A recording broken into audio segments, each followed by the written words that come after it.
something that won't let me forget the way that you move. You tattooed me with your lips. Were you like perfume? We were like no other. Hello and welcome to the Blackout Podcast, where I get to talk to amazing people that do amazing things. And today I have Shellissasimmonds, a poet. Thanks for coming on the show today. Thank you for having me. I'm really grateful to be here. Yeah, I mean, first off, how did you get into writing poems? I probably wrote my first poem when I was like 7 years old. Oh, wow. Probably actually more an incantation because I'm into weird things like that.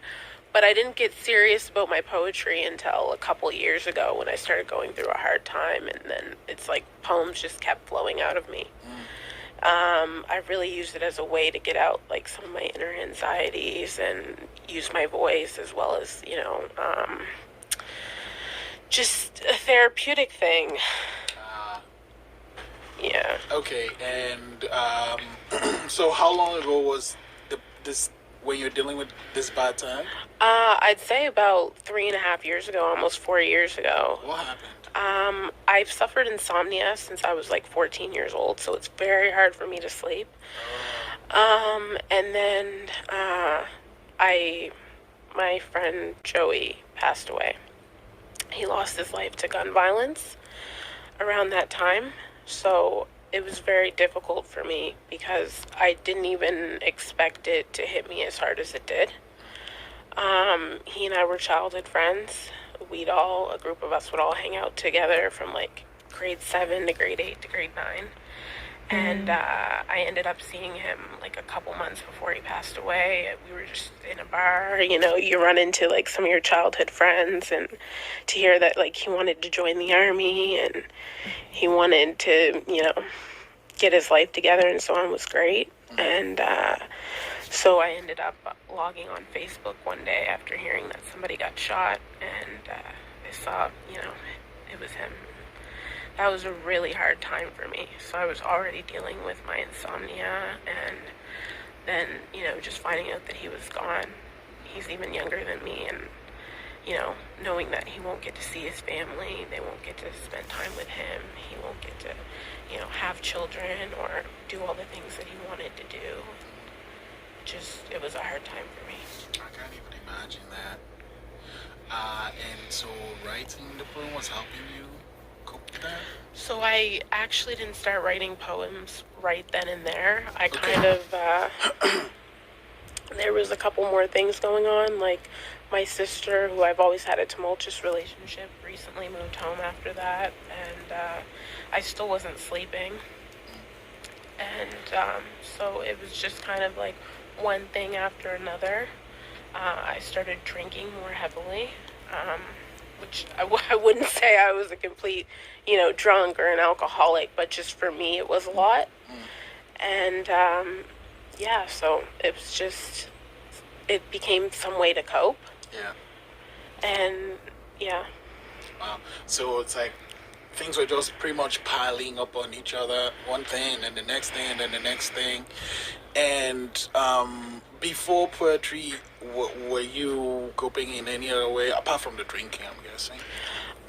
Yeah, I've always been like a singer-songwriter, so I love music. I love singing and things like that. I've been writing songs probably since I was 4 years old, though I don't know, they were great hits. Like my parents and stuff, my parents would go out and I'd be at the babysitters or at my grandmother's and I'd make up little songs like, Mommy, Daddy, I want my mommy, Daddy. You know what I mean? I don't know if that's the work I'll win a Grammy for, but, it's something. And then, like I said, when I was 14, I first started going through insomnia. I was writing a lot then, too. So, like, I kind of pick it up and put it back down and so on, but usually the times when I'm stressed out the most and I'm going through things is when I find power in the pen. That's so powerful. And do you remember the first thing you wrote? A poem. I mean, I guess in this period. In this period. Yeah. I probably wrote a poem about my hair. What about your hair? just like trials and tribulations, like being an African Nova Scotian woman and societal pressures and like dealing with it, and the choices that it doesn't seem like a big thing, but it's part of your identity. Gotcha. It's part of your self-health and so on. And people make big deal over your hair, sometimes more so than you make yourself. Especially certain other cultures and so on. Sometimes they want to touch it. They want to know, how do you get it this style? What's going on here? And you're like, well, it's hair. Gross. Wash it, comb it, So that's kind of funny. So I think you actually can recall the first thing you wrote. That was the first thing I wrote during this difficult time. Yeah, and I'm saying the actual first thing you wrote, not from this time. When I was 7, I wrote a poem. It was, like I said, more of an incantation, but it was like the darkness chills grows wonder. One so great shall be powerful. Nobody understands the sunset. Don't know where I was going with that or why that came to me, but I can still remember it. At 7. At 7. Holy smokes. Wow. And then, so you wrote the thing with your hair, and then you said a lot of things were coming out of you. So were you just writing it down? Were you sharing it with anyone? Was it online? So during that time, questions like, Aunt Jandera, like, why did that happen? And so on. And it's there. And right. So when you hear stories like that, it's like, it's just a misconception that especially portrayed in the media. And that's the other thing again, like the media people. And then if they do, then they need some talking to. You need some talking to. Obviously the person knows this, right? And the person is just a lot of things inside. And it wasn't until I realized like my mental couldn't take that like I try to be upfront and honest with everything. Like if I'm happy, I'm happy. If I'm sad, I'm sad. If I'm angry, here's why. Watch out. So it's like because all those things pile up, and when it falls over, oh man. Watch out, you know what I mean? Oh man. Okay, I'm gonna end it with this. So with all this, we're working with the kids and like your poetry and everything you're doing. What are your future plans for everything?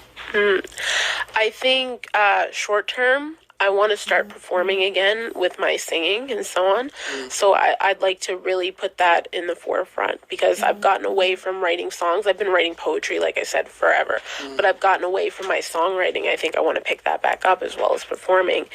And in terms of poetry, I definitely want to get into doing some spoken word and enter some poetry writing contests. More long term, I would love to write a book. Oh, wow. So I'm thinking within the next 5 years, I will be an author. Okay. So that's definitely on my list of things to do, and I know eventually I'll get there. Awesome. Yeah. Jandera, thanks for coming in. Thank you for having me. I'm super grateful. So I'm going to clear myself up and have you read one of your poems, man. I would love that. Thank you. Thank you. The make up to fight apology. When I'm sorry that all I showed you was anger, but if I didn't do that, all I would have shown you were tears. I tried to be brave, but I still have fears. You're always so worried about what people think, the ones we call our peers. I can handle the situation, just not it being made about someone else. I always leave first the proverbial house of friendship, relationships, lovers, and family. That's only because I've been through tough situations and anticipate situations ending badly. I always reach out when I'm wrong, a text or a call, but the pings of the rings don't go through and then I fall into oblivion, heartbroken again. Searching for my lover, my boy, my friend. Still would do it all over again just to feel it again. 1 second, 1 minute, 1 hour, beginning to end. People talk shit about me and smile in my face, I know. I'm not quick to forget, but I still see skeletons walking behind them, all carrying caskets. This is not an apology. I tried to get through. This is just something I wrote on the fly, hoping the message would reach you. So like a note in a bottle or a paper tied to a bird, love pings for you, and like a flame, it'll always burn.